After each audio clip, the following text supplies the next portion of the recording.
Hello.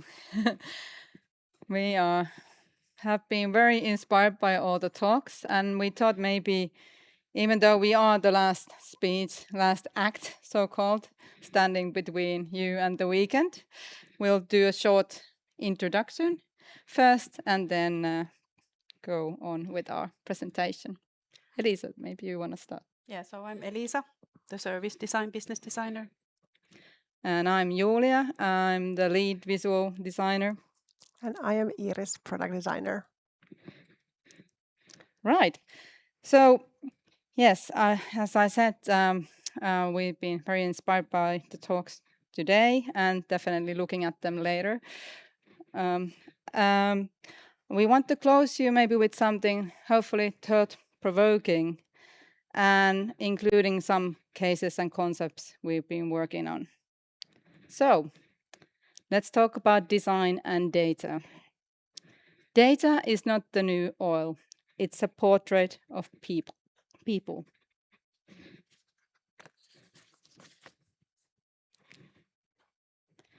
Oil gets extracted, refined, burned, it disappears.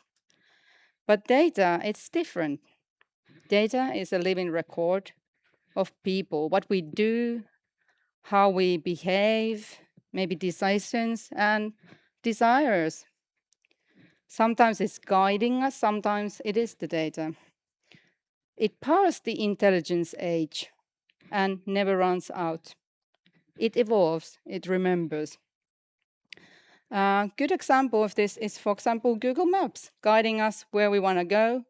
And then maybe if you want to, you can check out the feature timeline showing all the places where you've been. Or also LinkedIn, people you might know.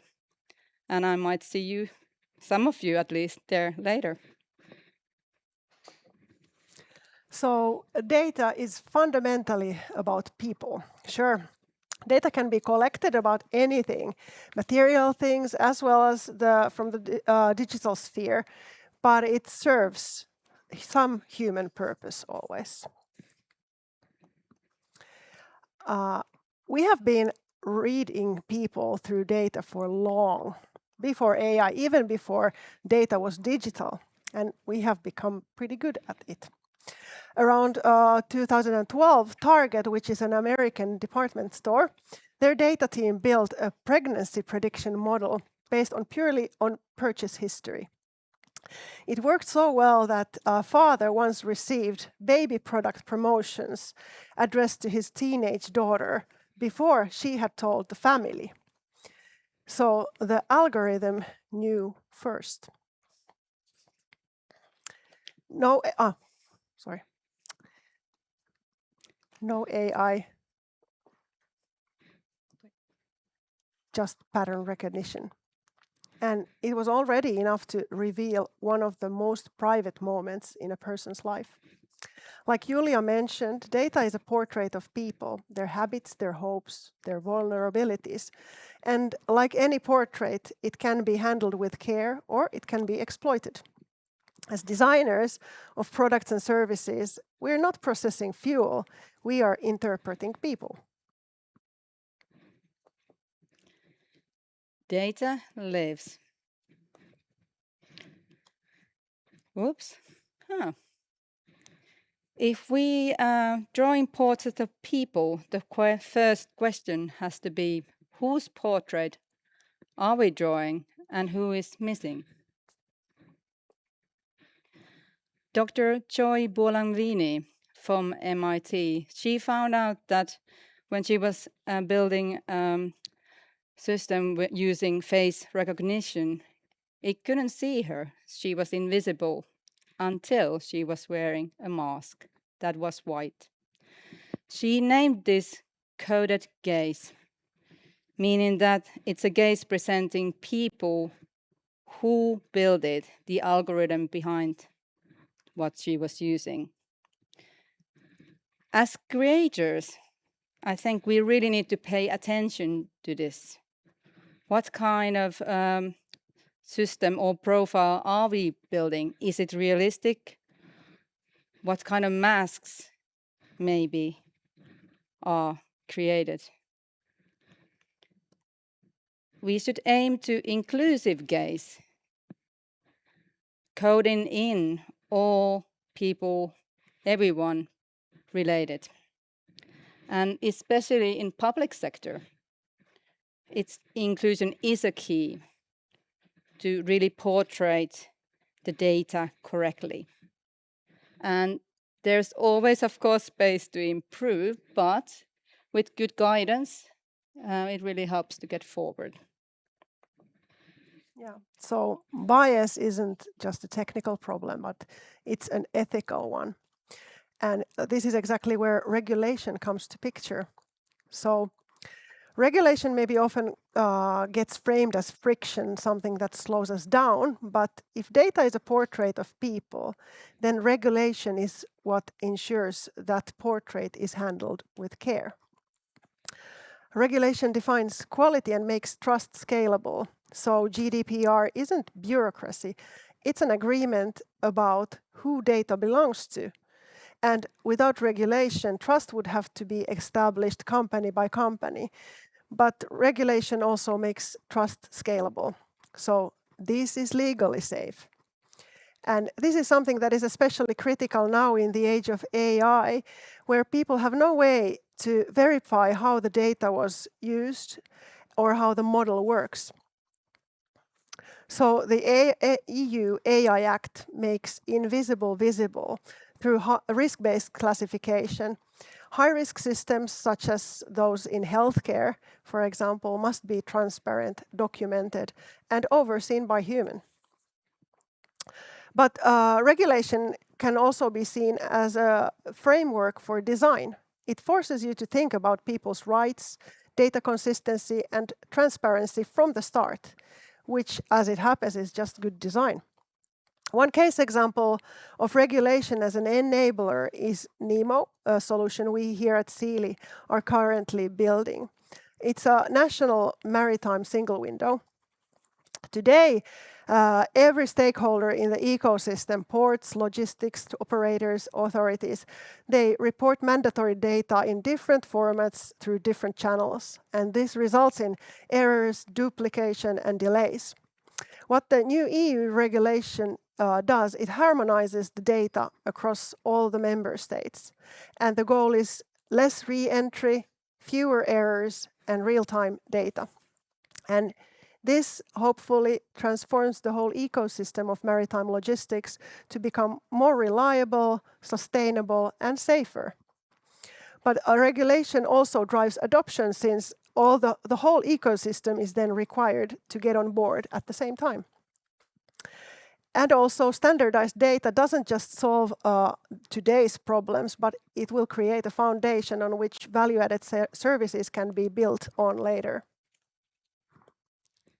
Thank you, Iris. I have an addition to what Iris just told. So what we have learned here at Siili Solutions is that every one of us, every one of you also listening to this, has a role as an expert. And everyone can have an input into the regulations. So whenever you're working on a system that has a connection to some kind of standard regulation or a framework, and if you notice a gap, perceive those gaps, look at all the different kind of signals those gaps are telling you, and don't underestimate that someone else would have noticed those gaps, because it might be that your expertise is what's really needed then to give the right information and input to the regulation development and standard development. So our one point of this is also that let's learn all together all the time about these gaps, so that we can really create reality-facing regulations and standards that aren't too far away from the reality, and very hard then for developers and designers and whoever it is then to really create something that can help our real systems. So listen to the signals. And then when you listen to the signals, think about design with empathy, which we think is a prerequisite for holistic and responsible AI. When we think about those people which Iris already mentioned, people who are the least visible in data, often we see those in the healthcare sector. There's a lot of data measured, but most of the data is of people or elements that we can really perceive. But the hidden data, that is where design comes in. The designer's role is to see, together with the other experts, what is the total data set that needs to be holistically connected so that you have all the visible data with the unmeasured data together. So you have also the starting point, which is the time when you start developing something or you start testing something. So you have something to scale and to measure. So at the e-health services, which we are at Siili Solutions also being part of this development projects with our client, we want to see the holistic design perspective there together with other experts so that we bring in the expertise also in that we see the unseen there. And when we look at the data and the systems in it, we often talk about data-driven systems and optimization.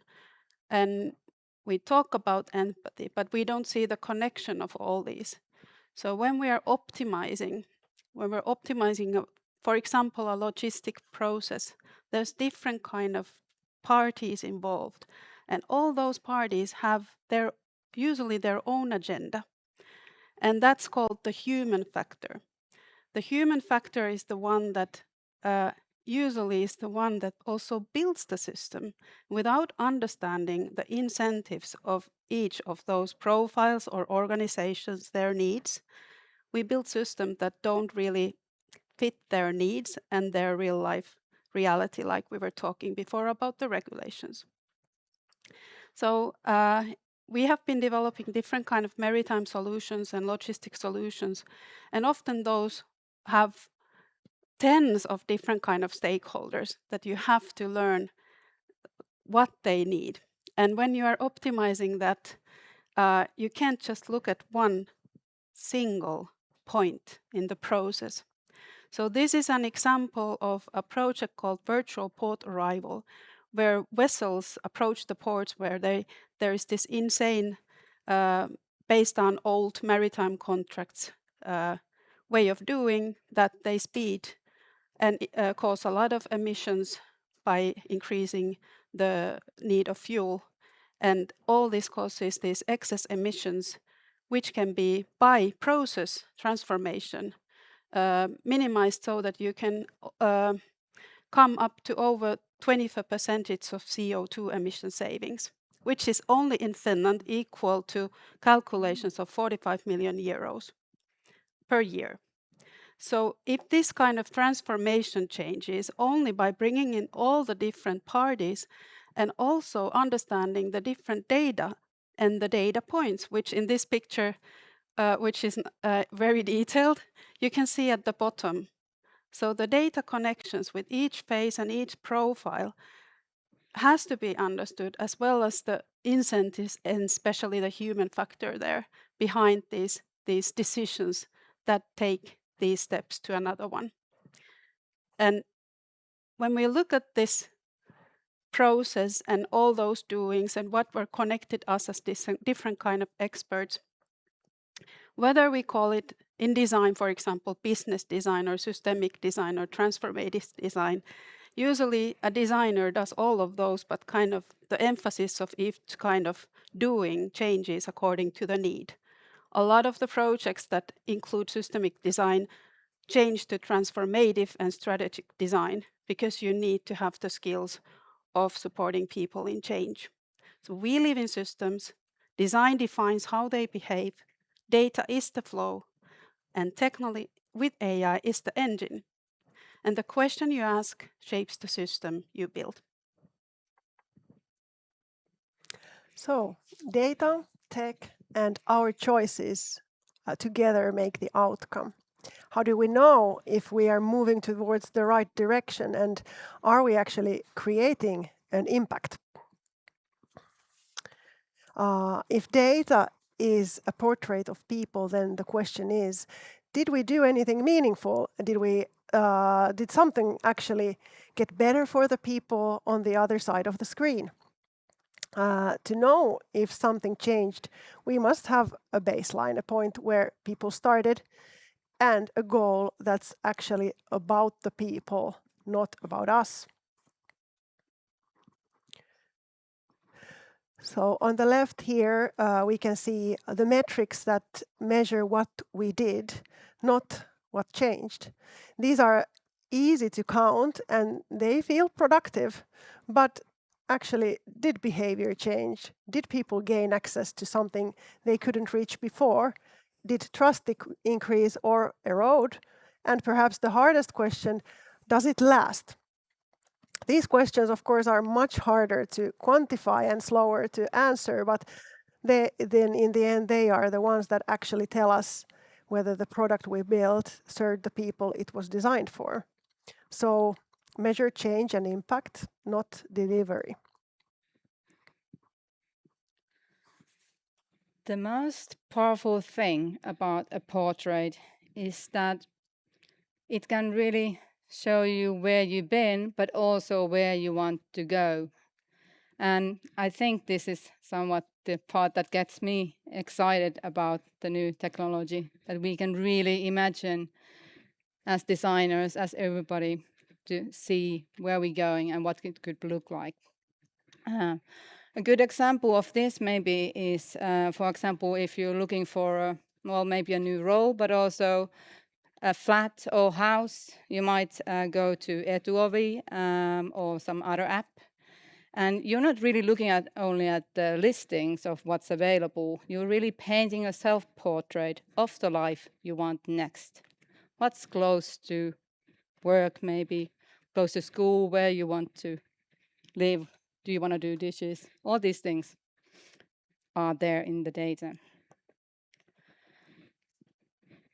In the AI era, data-driven design is really then shifting from reading to shaping tomorrow, looking at our behavior and adapting in real time. We created with Finnavia AOS, Situational Awareness System, that's a literal portrait, not just about a single person, but the whole entire airport community. It's for all stakeholders of the airport, enabling them to do data-driven decisions in real time across the whole ecosystem, helping to adapt to whatever situation brings and people flow. And then, next but not least, a couple of prototypes we've been working on. And maybe to highlight here is that with the AI's really fast-paced development, design's ability to vision what could be and perhaps what should be is an important tool to understand the potential for innovation and business growth. Of course, actively shaped with customers and the end customers or users, everybody. AI companion. This is the first thing, what we're looking at now. It listens, it adapts. It really looks like a portrait that's designed for you, your data, not a profile. It builds understanding of you, and the more you do, the more it reflects who you are. Next, this is where it gets very interesting and I'm excited about, is the systems change we're heading towards, powered by agents. And this is where we stop asking the questions, repetitive questions, doing the repetitive tasks, AI doesn't anymore need our instructions. Instead, it asks for your guidance and decisions. It acts, anticipates, and collaborates, knows your ecosystem and you inside out. So you can really focus what's behind the screen, not just the screen and the things on it. And this is a design opportunity of a lifetime, I think. Connecting people in a new way, powered by data connected to you, broadening and deepening our expertise skill set. And I definitely encourage everybody to explore and play with this possibility and imagine what's next. And before we end, we want to give a kind of a message to everyone listening that there's a big importance also in how we collaborate together. Different kind of expert, whether you're in data world, more digging there, AI or design, it needs to have the collaboration. And when you think about the questions we have posed, for example, if we want to do something faster and you try to optimize, it's better to ask rather whose portrait are you really painting, so that it really then at the end works for people and it doesn't only serve the tech around it. So don't get the human factor and combine it with data, AI and design. We want to thank you from Siili's side. So I hope you have enjoyed listening to our speech. Thank you. Thank you. Happy weekend. Yeah.